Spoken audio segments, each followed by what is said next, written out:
commencement de l'année, le 10e jour du mois, 14 ans après la ruine de la ville, en ce même jour, la main de l'Éternel fut sur moi, et il me transporta dans le pays d'Israël.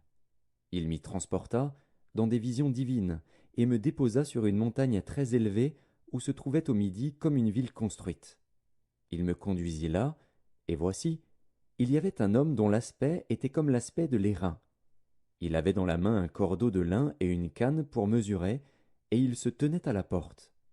Cet homme me dit, Fils de l'homme, regarde de tes yeux et écoute de tes oreilles. Applique ton attention à toutes les choses que je te montrerai, car tu as été amené ici afin que je te les montre. Fais connaître à la maison d'Israël tout ce que tu verras. Voici, un mur extérieur entourait la maison de tous côtés.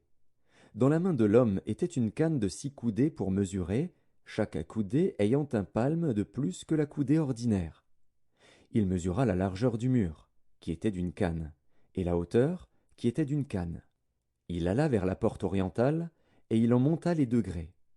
Il mesura le seuil de la porte, qui avait une canne en largeur, et l'autre seuil, qui avait une canne en largeur. Chaque chambre était longue d'une canne, et large d'une canne. Il y avait entre les chambres un espace de 5 coudées. Le seuil de la porte, près du vestibule de la porte, à l'intérieur, avait une canne. Il mesura le vestibule de la porte, à l'intérieur. Il avait une canne. Il mesura le vestibule de la porte. Il avait 8 coudées, et ses poteaux en avaient 2. Le vestibule de la porte était en dedans. Les chambres de la porte orientale étaient au nombre de 3 d'un côté et de 3 de l'autre. Toutes les 3 avaient la même mesure, et les poteaux de chaque côté avaient aussi la même mesure. Il mesura la largeur de l'ouverture de la porte, qui était de 10 coudées, et la hauteur de la porte, qui était de 13 coudées. Il y avait devant les chambres un espace d'une coudée de chaque côté et d'autre. Chaque chambre avait 6 coudées d'un côté et 6 coudées de l'autre. Il mesura la porte depuis le toit d'une chambre jusqu'au toit de l'autre. Il y avait une largeur de 25 coudées entre les 2 ouvertures opposées. Il compta 60 coudées pour les poteaux, près desquels était une cour, autour de la porte.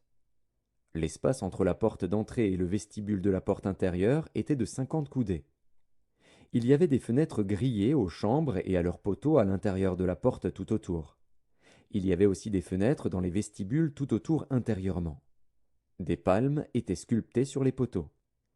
Il me conduisit dans le parvis extérieur, où se trouvaient des chambres et un pavé tout autour. Il y avait 30 chambres sur ce pavé. Le pavé était aux côtés des portes et répondait à la longueur des portes. C'était le pavé inférieur. Il mesura la largeur depuis la porte d'en bas jusqu'au parvis intérieur en dehors. Il y avait 100 coudées à l'orient et au septentrion. Il mesura la longueur et la largeur de la porte septentrionale du parvis extérieur.